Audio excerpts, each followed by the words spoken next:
ஏன் ஒரு ஆளுக்கு 10 நாய் எடுத்து வச்சுக்கலாமே வீட்டில்? எதுக்கு இந்த மாதிரி இப்போ வீடியோ போட்டுட்டு இருக்கீங்க? உங்களுக்கு நாய் மேலே அவ்வளோ காதல்னா 10 நாய் எங்கெல்லாம் பிரச்சனை இருக்கோ நாங்கள் வேணும் லிஸ்ட்டு போட்டு தரோம். அங்கங்கே 10 நாய் எடுத்து வீட்டில் வச்சுக்கோங்க. எதுக்கு வீடியோ மட்டும் போடுறீங்க? போட சொல்லுங்கள், பண்ண சொல்லுங்கள். பண்ணுவாங்களான்னு கேளுங்க முதல்ல. இவ்வளோ பேர் பேசுகிறாங்களே, வினோதினி பேசுது, சந்தியான்னு ஒரு நடிகை பேசுது, ஏன் அம்மு 4 வச்சிருக்கு, இன்னொரு 10 கொண்டாந்து நாய் தரேன். மாதிரிலாம் பேசியே காமிச்சாங்க சார். அது நாய் நாய் மாதிரி, எப்படி பேசுச்சுன்னா இதான் மீனிங்லாம் சொன்னாங்களே சார். அதான் அவங்க பேசி கொஞ்சிக்க இல்லை வேண்டியதுதான். இப்போ அதுக்கப்புறமும் நீயானக்கு அப்புறமும் அவங்க வீடியோஸ் போட்டிருக்காங்க. இதில் வந்து என்ன சொல்கிறது, ரிச் வெர்சஸ் புவர்ன்ற மாதிரி இந்த ஷோ எடுத்து போய் உண்மையே அதான்.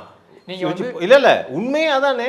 ஏன் அந்த அந்த ஆட்டோக்காரன் பொண்ணு இறந்துச்சே, இன்னொருத்தன் வந்து நம்ம நாலு நாய்க்கு மண்ணில் மாட்டிக்கிட்டு முழிச்சிக்கிட்டு இருந்தான். இன்னொருத்தன் ஒரு பையனா தம்பி ஒருத்தன் 70 நாள் கழிச்சு இறந்தானே, அவங்களாம் உச்சநீதிமன்றத்தில் போய் வாதாட முடியுமா?